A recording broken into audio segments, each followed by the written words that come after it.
नमस्ते सभी को, मैं हूँ सृष्टि और आज हम भगवत गीता चैप्टर 2 के श्लोक 23 में आ गए हैं। रोज की तरह पहले मैं संस्कृत में श्लोक को पढ़ूंगी, फिर उसके इंग्लिश ट्रांसलेशन को देखेंगे और मीनिंग को समझेंगे।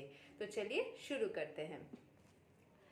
नैनं छिन्दन्ति शस्त्राणि नैनं दहति पवका न चैनं क्लीदयन्ति आपो न शोषयति मरुतः.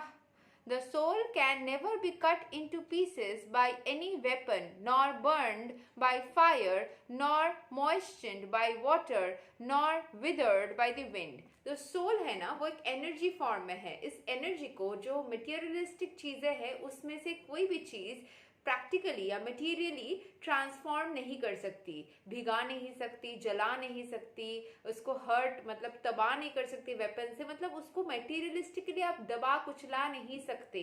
आप फील कर सकते हो कोई एक चीज़ जब होता है, अंदर से हृदय से महसूस कर सकते हो, बट सोल को आप डिस्ट्रॉय नहीं कर सकते हो किसी भी मीन्स से। वही बताया जा रहा है। तो चलिए यहाँ पे जो एक्सप्लेनेशन है समझ लेते हैं। All kinds of weapons, swords, flame weapons, rain weapons, tornado weapons, etc. are unable to kill the spirit soul. It appears that there were many kinds of weapons made of earth, water, air, ether, etc. in addition to modern weapons of fire. Even the nuclear weapons of the modern age are classified as fire weapons, but formerly they were other weapons made of all different types of material elements. ये weapons के बारे में बताया जा रहा है। कितने सारे टाइप्स ऑफ वेपन्स हुआ करते थे जो वायु से, बारिश से या फ्लेम से यूज होके किसी को अटैक किया जाता था किसी को किल करने के लिए। Fire weapons were counteracted by water weapons, which are now unknown to modern science. Nor do modern scientists have knowledge of tornado weapons. Nonetheless, the soul can never be cut into pieces or annihilated by any number of weapons, regardless of scientific devices. कितने भी सारे devices लगाए, शरीर जो है वो तबाह हो सकती है, सोल को कुछ भी हानि नहीं पहुंचा सकती। ये ऐसी ही फॉर्म ऑफ एनर्जी है। एनर्जी को कभी आप डिस्ट्रॉय कर ही नहीं सकते। ये तो साइंटिफिकली भी प्रूव्ड है ना कि energy can neither be created nor be destroy. तो सोल भी एनर्जी है, उसको आप कभी भी डिस्ट्रॉय नहीं कर सकते। The Mayavadi cannot explain how the individual soul came into existence simply by ignorance and consequently became covered by the illusionary energy. Mayawati भी जो है वो भी एक्सप्लेन नहीं कर पाए, इसीलिए उनको इल्यूजन हो गया कि शायद ऐसा हुआ होगा, वैसा हुआ होगा। They are not sure. Nor was it ever possible to cut the individual souls from the original supreme soul. Rather, the individual souls are eternally separated parts of the super soul. जो individual soul है वो super soul के छोटे छोटे अंश है। हम सभी super soul के अंश है। हम एक एक इंडिविजुअल जो है वो उनके अंश है, लेकिन हमारे सोल को वापस से काट के न्यू सोल्स नहीं बनाया जा सकते। This is a particular soul, that's it. Because they are atomic individual souls eternally. Science में भी हम पढ़ते हैं ना कि कोई एक एटॉमिक पार्टिकल को, जो स्मॉलेस्ट यूनिट होते हैं, उसको वापस से हम डिवाइड करके छोटे छोटे फ्रैगमेंट्स में नहीं ला सकते, उसमें बहुत सारी एनर्जी लग जाती है।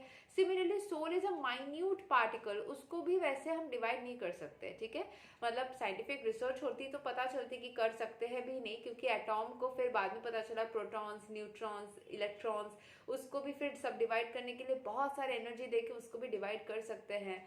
ठीक है, तो एकदम माइन्यूट जो पार्टिकल हो जाते हैं जैसे इलेक्ट्रॉन, उसको हम और नहीं डिवाइड। मैं थोड़ा साइंटिफिक टर्म्स यूज कर रही हूँ, फिजिक्स के टर्म्स, जो फिजिक्स को लेके बचपन में भी थोड़ा बहुत ये पढ़ा होगा ना, 6, 7, 8 स्टैंडर्ड में पढ़ाया जाता है।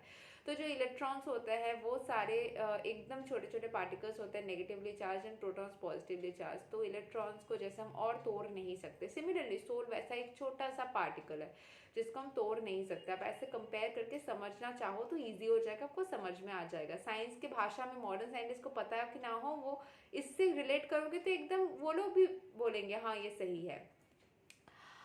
Because they are atomic individual souls eternally, Sanatana, they are prone to be covered by the illusionary energy, and thus they become separated from the association of the Supreme Lord just by the sparks of a fire, although one in quality with the fire, are prone to be extinguished when out of fire. ठीक है, अगर fire के के वजह से कुछ होता है तो उसको पानी देके एक्सटिंग्विश कर सकते हैं, आप उस फायर को बुझा भी सकते हैं. In the Varaha Purana, the living entities are described as separated parts and parcels of the Supreme. Varaha पुराना में भी ये बताया गया है that living entities are parts and parcels of the supreme energy, जो पहले हमने पढ़ा. They are eternally so according to the Bhagavad Gita also. So even after being liberated from illusion, the living entity remains a separate identity as an evident from the teachings of Lord to Arjuna. आप supreme soul के अंश होने के बावजूद भी जब उससे liberate out होते हो, आपका खुद का भी एक आइडेंटिटी है, एक पर्सनालिटी है. Arjun became liberated by the knowledge received from Krishna, but he never became one with Krishna. Arjun became liberated, मतलब वो मुक्त हो गया या फिर वो निकल के आ गया from the knowledge receive from Krishna, उससे वो लिबरेट हो गया, मुक्त हो गया. But he never became one with Krishna, लेकिन वो कृष्ण से एक साथ जुड़ा नहीं.